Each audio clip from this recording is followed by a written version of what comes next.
So Tiffany, it's so great to be with you here today at Shoreview Clinic. And how many years together have we been working in the dental field? Since 1997, so it's been a while. So you started out as my dental assistant and became an office manager. You've gone with me to Africa and South America. Yes. And we've treated lots of patients with every imaginable problem in dentistry. And my recollection in the early days of this clinic is we were overwhelmed with young children with severe dental needs. Correct. And so we were really struggling to provide appropriate care for all those children, and using what I was trained to do and thought was right.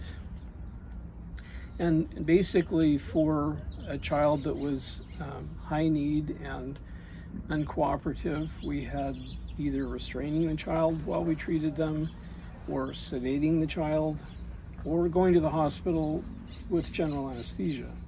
Yes. And we did a lot of those cases, didn't we?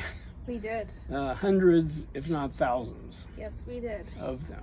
And, you know, I want to talk with you a little bit about the Papoose board and the restraint. And I feel that we always included parents in the discussion.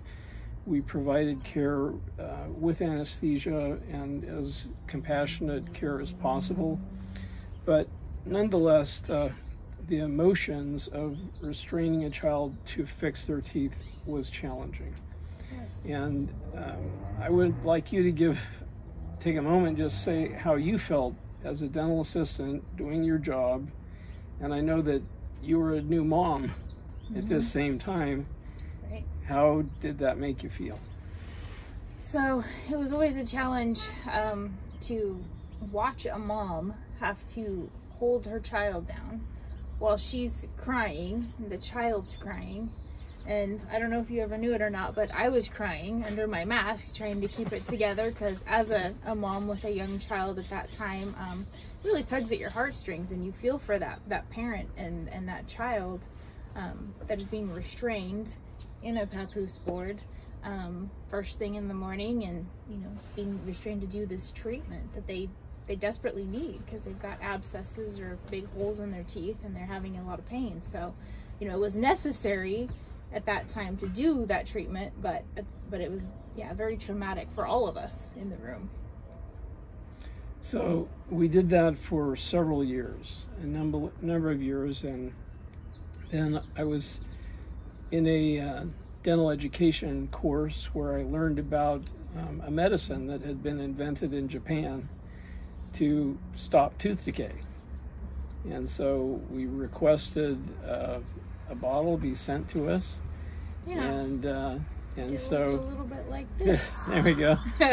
So we got a bottle of Safaride, and I didn't know anything about it, so I had to study everything I could, and I was very nervous, so it sat on my desk for maybe 6 months, if you remember. Yeah.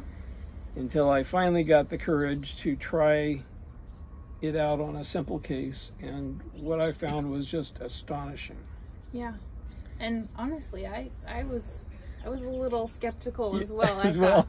Okay, well, if that's what he wants to do. But then, we saw those great results. Yeah. So what I started out doing was just putting silver fluoride on the teeth of children scheduled to go to the hospital, because I wanted to put the fires out and see if we could prevent them from having abscesses while we were waiting to go to the OR.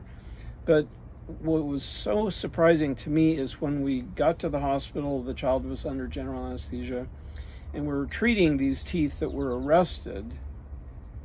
We didn't have abscesses, and the decay had not progressed. And when we took the x-ray and we saw that secondary dentin laid down, we knew we were onto something. Clearly it was a remarkable finding. And so as we began to use this more in our practice, then what happened to the number of hospital cases? They just diminished. It was amazing. It slowly Absolutely just went amazing. away. Yeah. And we so, were, I think at one point we were we were scheduled out 8 months. Yeah. It was an 8-month wait to get in. It was just crazy. I felt so sorry for all of these children waiting because they had pain. We were treating with antibiotics or periodically extracting an abscessed tooth. Yep. And it didn't seem like we could stop it, but this medicine seemed to just stop the progression of the disease. It made it easier for us to treat them in the OR, and then I noticed it went from 8 months to 6 months to 4 months, and to the point, maybe after a year of using this material, we questioned the need to even go to the OR. Right. And so in our practice here in Kaiser, Oregon, it's been a little while since we've been to the OR. How long would you say? Gosh, 10 years? 10 years. Okay, and we're still seeing lots of children.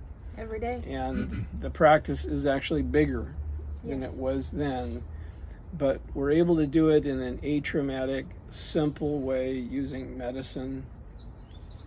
And I'm really grateful that this came into our lives. I'm grateful that you were willing to have faith in me and to do this. And I think we're all in a better place now. I think so too. So is there anything you want to tell the rest of the world about your experience and encourage them? You know, trade this for this? Yeah, definitely. This thing is a monster. Nobody wants to put their kid in this Papoose board and sit on their hands and hold their head. And no, this is much easier. You do this with a child. It's simple, safe, easy. Give them a sticker at the end and you're best friends. You put them in this, you're not best friends. So is there any downside to this? I can't think of any. So what I understand is that a cavity, which is dark when it is diagnosed, becomes darker. Yes. Right? So a cavity becomes darker because of the silver, but it doesn't grow. Correct. And if it's in the front of the mouth or in some other area and we want to cover that up, we can do it with glass ionomer cements. Yeah. So it hasn't stopped the need to place fillings. We can just do fillings without anesthesia because this desensitizes the tooth. Correct. And without lots of drilling because we can now bond glass ionomer cement right on top. Correct. Leaving the silver inside the tooth to protect it. Correct. Yep. So this is just a smarter way to do dentistry, isn't it? Absolutely. Thank you, Tiffany. Yeah, thank you. So I'm here with Susanna and her 2 children, and she's going to tell us a story about dental work with the daughter and her son. So my daughter's here. She's 11. She had a lot of dental work when she was younger, though. She had so many cavities where she had to go into the dentist's office more than a few times, and so she was really scared. She was crying and yelling. She had to get drills and needles and put to sleep because she cried and screamed so much while the dentist was doing her work. And I really like the idea of my son's experience now with the no shots, no needles, no drills.